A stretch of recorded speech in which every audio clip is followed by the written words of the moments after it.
नमस्कार।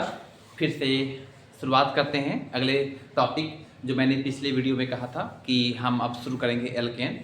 तो एल्केन सबसे इम्पॉर्टेंट बात, एल्केन किस प्रकार के यौगिक होते हैं, क्या आपने कभी नाम सुना है? जैसे सबसे पहले यौगिक का नाम मैं ले रहा हूँ, उसका नाम है मीथेन। क्या आपने सुना है मीथेन? यस, ऑफ कोर्स सुना होगा। Methane, ethane, propane, butane, pentane, hexane, heptane, octane, nonane, decane, ये सब आपने सुना होगा।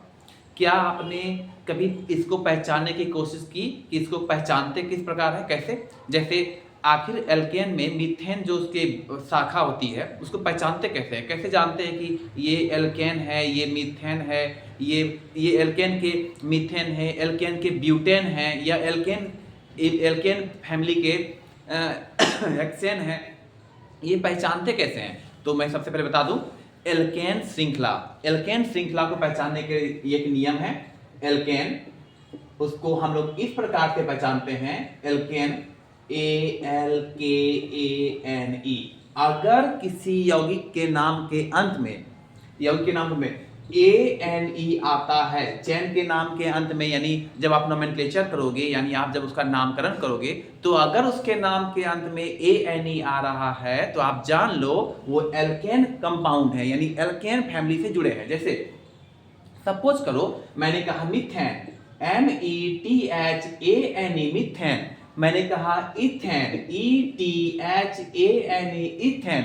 You can see here the last three letter ANE, you can see ANE, yes, ANE indicate for alkane family।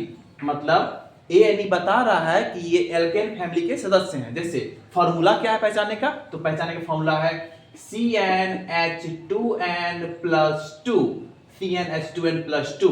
ये family को पहचानने का तरीका है। जैसे देखो, सपोज करो अगर आपने n इंडिकेट करते हैं कार्बन संख्या, n इंडिकेट करते हैं कार्बन की संख्या, मतलब अगर आप कार्बन की संख्या लेते हो 1 तो H 2 गुना n होगा, 2 गुना n, मतलब n आप कितना ले रहे हो? n 1 ले रहे हो, n इक्वल टू आप 1 ले रहे हो, तो 2 गुना 1 प्लस 2।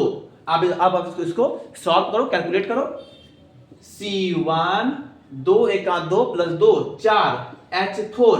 इट मीन्स इसको हम लोग एक अच्छे से भाषा में अच्छे तरीके से लिखते हैं CH4। Can you see this is methane? Yes, this is the formula of methane, CH4। now you can start, if you take n equal to 2, it means you take a value of carbon equal to 2, n equal to 2, then you put the value of n, it means 2 into 2 plus 2, it means C2 2 दूना 4 plus 2 H6। now you can say what is the chemical name of this compound? We can say this is ethane, मतलब हुआ इसका यह ethane है और ये था हमारा मीथेन।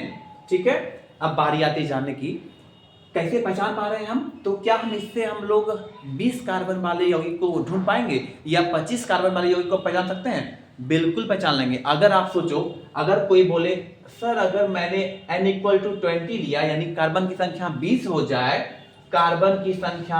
जाए, तो हाइड्रोजन कितने होंगे? तो 2 गुना 20 प्लस 2, यानी C20 और H 20 दूना 40 2 42, C20H42 होंगे। ठीक है, ये थे हमारे एल्केन को पहचानने के नियम, यानी एल्केन को पहचानने के सूत्र। अब हम एक बताना चाहेंगे, या मैं बता देता हूं कि सबसे इंपॉर्टेंट आपको 1 से लेके 20 तक के कार्बन के नाम याद होने चाहिए। जैसे सपोज करो कि कार्बन संख्या 1 को क्या कहते हैं? मेथ। 2 को क्या कहते हैं? एथ। 3 को प्रोप, 4 को ब्यूट, 5 को पेंट, 6 को हेक्स, 7 को हेक्ट, 8 को ऑक्ट, 9 को नॉन और 10 को डेक। इस प्रकार से हम लोग 10 को याद किए, आगे और भी 11 से 20 भी होते हैं, तो आप इसको याद करो पहले, तभी आप ये बोल पाओगे कि मेथेन के बाद इथेन होता है, इथेन के बाद प्रोपेन होता है। अब देखो आप एक और चीज देखो, अगर मैथ में जुड़ जाए ANEN तो हो जाएगा मीथेन, METHANE मीथेन। अगर कार्बन संख्या 2 तो आप उसको क्या कहते हो, एथ कहते हो, एथेन, ETHA। अगर एथ में जुड़ जाए ANEN तो क्या हो जाएगा, ETHANE इथेन। तो आप देख पा रहे हो हर एल्केन फैमिली के नाम के अंत में ANE लगता है, जो बताता है कि ये जो यौगिक हैं ये सभी यौगिक एल्केन परिवार से जुड़े हुए हैं। ठीक है, तो ये सभी एल्केन के सदस्य थे। अब एक बात और ध्यान देखो, एल्केन परिवार का ना खासियत है, वो क्या है, इसको हम लोग कहते हैं होमोलॉगस सीरीज। होमोलॉगस सीरीज वो क्या होता है, होमोलॉगस सीरीज कहते हैं CH3 CH2 CH2 CH2 CH2 CH2 CH3। आप कैन यू सी, यहां से लेकर के यहां तक के जितने भी कार्बन हैं सभी एक समान दिखाई पड़ रहे हैं, दिख रहे हैं ना, सभी एक समान दिखाई पड़ रहे हैं, इसलिए हम लोग इसको कहते हैं ये सभी होमोलॉगस सीरीज के हैं। होमोलॉगस सीरीज मतलब एक समान दिखाई पड़ने वाले चैन या श्रृंखला या अणु, ये सभी एक समान दिखाई, इसलिए हम लोग इसको एल्केन जो होते हैं होमोलॉगस सीरीज के चैन बनाते हैं, यानी होमोलॉगस श्रृंखला का निर्माण करते हैं एल्केन। अब एक इंपॉर्टेंट बात जो मैं इसके बता दूं कि हर एक अणु कितना AMU का होता है, उसके अनुभार कितने होते हैं, तो 14 AMU होते हैं, याद रखना 14 AMU।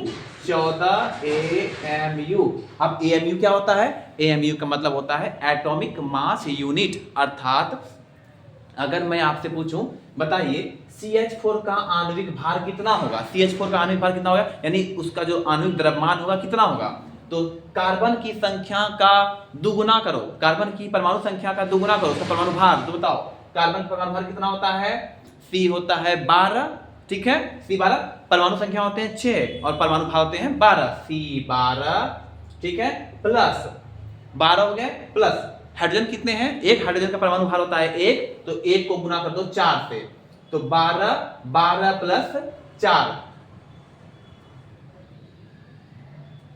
16 AMU। मतलब मीथेन के परमाणु भार होते हैं 16 AMU, एटॉमिक मास यूनिट। अब सेम टू सेम आ जाओ H2 पे, CH2 पे, देखो आप CH2 में एक कार्बन के परमाणु भार होते हैं 12 और 2 हाइड्रोजन, 12 2 14 हुए 14 MU, इस प्रकार से सारे 14 MU होंगे और टोटल अणु का भार आप जोड़ दो तो कुछ और अणु भार हो सकता है उसका। ठीक है, अब आपको मैं एक बात बता दूं, जितने भी एल्केन हैं, एल्केन फैमिली है, एल्केन सदस्य हैं, वो सभी के सभी sp3 संकरित होते हैं। जैसे CH4, you can see CH4, ठीक है, CH4, ये CH4 है, मीथेन है, इसमें इस कार्बन की संकरण संख्या क्या है, संकरण संख्या क्या है, तो मैं बता दूं इसकी संकरण संख्या sp3 है। यानी इसका मतलब हुआ जब कोई कार्बन अपने चारों तरफ के जो अणु है या परमाणु है उससे अगर सिंगल बॉन्ड से जुड़ता है, यानी कि एकल बंध से निर्मित होता है, एकल बंध बनाता है उसके साथ, तो हम उसको कहते हैं sp3 संकरण। तो ये हो गया ये कार्बन, इस कार्बन का संकरण हो जाएगा sp3।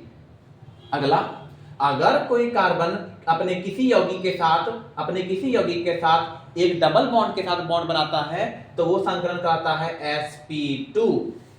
ठीक है, अगला, अगर कोई कार्बन अपने आसपास के किसी कार्बन के साथ ट्रिपल बॉन्ड से जुड़ता है तो इस कार्बन का संकरण संख्या जो होगा वो होगा sp। और इसका भी हो सकता है सेम sp संकरण मतलब ट्रिपल बॉन्ड। एक पहचान आप याद करो, sp3 मतलब सिंगल बॉन्ड, sp2 मतलब डबल बॉन्ड और sp3 मतलब ट्रिपल बॉन्ड। ये सब कुछ बातें हैं जो आपको याद रखनी है। मैं कुछ क्या करूंगा, अभी 1 से 20 तक नाम लिख दूंगा कार्बन की संख्या के सूचक नाम, तो आप उसको याद कर लोगे, आप इसको रट के रखना ताकि आगे आप कंपाउंड को समझ सको, अच्छे से जान सको। ठीक है, थैंक यू।